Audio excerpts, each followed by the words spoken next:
باب استحباب الذهاب إلى العيد وعيادة المريض والحج والغزو والجنازة ونحوها من طريق والرجوع من طريق آخر لتكثير موادع العبادة. عید، مریض کی تیمارداری، حج، جہاد اور جنازہ وغیرہ کے لیے ایک راستے سے جانے اور دوسرے راستے سے لوٹنے کے مستحب ہونے کا بیان تاکہ عبادات کے مقامات میں اضافہ ہو. یعنی کس کس چیز کے لیے جانے کا رستہ اور واپسی کا رستہ اور ہونا چاہیے. عید، مریض کی تیمارداری، کیونکہ یہ بھی ایک نیکی کا کام ہے. اور جیسا کہ آپ جانتے ہیں کہ اگر کوئی شخص صبح کے وقت کسی بیمار کی تیمارداری کرتا ہے، اس کا حال پوچھتا ہے، تو شام تک 70,000 فرشتے اس کے لیے مغفرت کی دعا کرتے ہیں. لیکن ایسی بھی تیمارداری نہ کریں کہ وہ ایکسپلینیشن دیتے دیتے مزید بیمار پڑ جائے. تیمارداری کا مطلب یہ ہے کہ انسان دیکھے، حاضر ہو، اور پھر دیکھے کہ ضرورت کیا ہے مریض کو. اگر سمجھے کہ اس کے پاس بیٹھنا مفید ہے یا اسے کمپنی چاہیے آپ کی، تو آپ بیٹھ جائیں، آپ اس کی مدد کریں. لیکن اگر آپ دیکھیں کہ آپ کی کمپنی اس کے لیے باعث تکلیف ہے اور آپ کا اس سے پوچھنا یا اس کے پاس بیٹھنا اسے ناپسندیدہ ہے، تو پھر انسان اس کے پاس سے ہٹ جائے.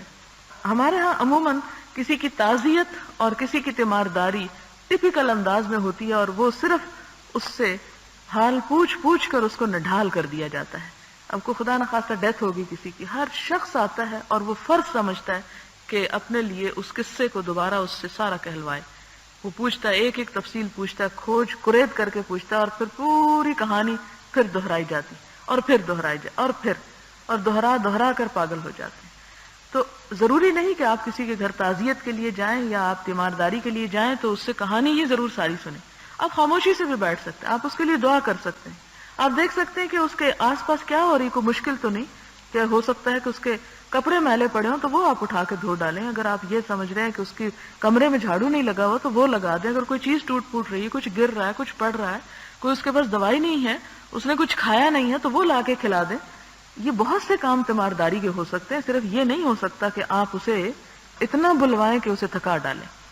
پھر اس کے بعد حج کا رستہ، یعنی جانے کا اور آنے کا. اور ہمارے ہاں تو پھر یہ ہے کہ ایک ہی طریقہ ہے، لیکن مثلا اگر مینا عرفات جا رہے ہیں یا اور اس میں جیسے حج کے کسی جگہ پہ ٹھہرے ہوئے اور نمازوں کے لیے جا رہے ہیں، تو اس میں بھی یہ کیا جا سکتا ہے کہ ایک رستے سے جائیں اور دوسرے سے آئیں، تاکہ زیادہ جگہ جو ہیں وہ گواہی دیں کہ انسان فلاں نیک کام کو جانے کے لیے اس رستے سے گزرا تھا. کیونکہ جب انسان کسی نیک کام کے لیے جاتا ہے کہیں، تو وہ ساری زمین، وہ سارا ارد گرد اس شخص کے حق میں گواہی دیتا ہے. پھر اسی طرح جہاد کے لیے، جنازے کے لیے جانے کا آپ کو معلوم ہے کہ بہت ثواب ہے. عورتوں کے لیے اس کی اجازت نہیں ہے، لیکن مرد جو ہیں ان کو خاص طور پر جنازے کی شرکت کے لیے ابھارا گیا. آپ نے فرمایا کہ جو شخص جنازے میں شریک ہو مسلمان کے، اس کو ایک قرات ثواب ملے گا. اور اگر کوئی شخص جنازے کے ساتھ دفن کے کام میں بھی شریک ہو، یعنی میت کو اٹھا کے قبر کے اندر ڈالنے میں بھی مدد کرے یا جنازے میں کندھا دے، تو اس کے لیے پھر کیا ہے؟ 2 قرات. کسی نے سوال کیا کہ یا رسول اللہ صلی اللہ علیہ وسلم 2 قرات کتنے ہیں؟ آپ نے فرمایا 1 قرات 1 پہاڑ کے برابر ہے. یعنی ایک جنازے میں شرکت انسان کی نیکیوں میں اتنا اضافہ کرتا ہے جیسے ایک پہاڑ کے برابر اس نے کوئی نیک کام کیا. اور ظاہر عام حالات میں اتنا ممکن نہیں ہوتا. اور یہ ثواب اسی لیے بتایا گیا کیونکہ اس بات کی بڑی فضیلت ہے کہ جس شخص کے جنازے میں لوگ زیادہ ہوں گے اس کی بخشش پھر یقینی ہے. اور ویسے بھی مسلمان کا مسلمان پر حق ہے. اور اگر اس کام میں ثواب نہ بتایا جاتا تو شاید لوگ اس چیز کی طرف توجہ ہی نہ کرتے اور انسانی حرمت پامال ہوتی، اور لوگ اس یعنی نہلانے دہلانے اور کفن اور جنازے. اب بھی ہمارے ہاں تو یعنی ارد گرد بہت اس چیز کا رواج گھٹ گیا ہے اور اس چیز کی طرف توجہ مسلمانوں کی کم ہو گئی ہے. اور عموماً آپ دیکھیں اسلام آباد میں اگر آپ جنازوں کی صورتحال دیکھیں تو بعض اوقات بڑی سخت تکلیف ہوتی ہے کہ عموماً مسجد میں لے جائے جاتے ہیں جنازے اور نماز کے وقت میں، اور اس میں مسجدوں میں پہلے ہی حاضری کوئی نہیں. تو اس میں آپ دیکھیں کہ عموماً وہ 40 بندے بھی نہیں بنتے، جس کے بارے میں کہا کہ اگر کسی کے جنازے میں 40 لوگ ہیں تو اس کے لیے اس کا حساب کتاب جو ہے آسان ہو جائے گا. تو یہ جنازے پہ جانا اور جنازے پہ جانا ایک عبادت قرار دیا گیا، اور پھر جانے کا رستہ اور آنے کا اور ایک اور نیکی کا رستہ بتایا گیا. اس سے ان باتوں کے سننے اور پڑھنے سے آپ دیکھ رہے ہیں چھوٹی چھوٹی باتیں، اور سارے لوگ یہ کام کرتے رہتے ہیں. لیکن ایک پڑھا لکھا شخص دین کی ان باتوں سے واقفیت رکھنے والا شخص کرتا یہی کچھ ہے، لیکن بہتر طور پہ کرتا ہے. سب کر رہے ہوتے ہیں، وہ بھی کر رہا ہوتا ہے، لیکن اس کو پتا ہوتا ہے کہ اس کام کو اس خاص طریقے پہ کرنے سے دگنا اجر ہو جائے گا یا اجر میں اضافہ ہو جائے گا. مثلا جنازے پہ گیا، اسے پتا ہے ایک طرف سے جانے اور دوسری طرف سے آنے میں ثواب زیادہ ہے. اور جنہیں علم نہیں، جہالت کی وجہ سے وہ کیا کریں گے؟ وہ بھی جائیں گے، لیکن وہ اسی راستے سے جا کے وہیں سے واپس آ جائیں گے، کیونکہ انہیں پتہ ہی نہیں کہ اس میں زیادہ نفع کس طرح کمایا جا سکتا ہے آخرت کے لیے.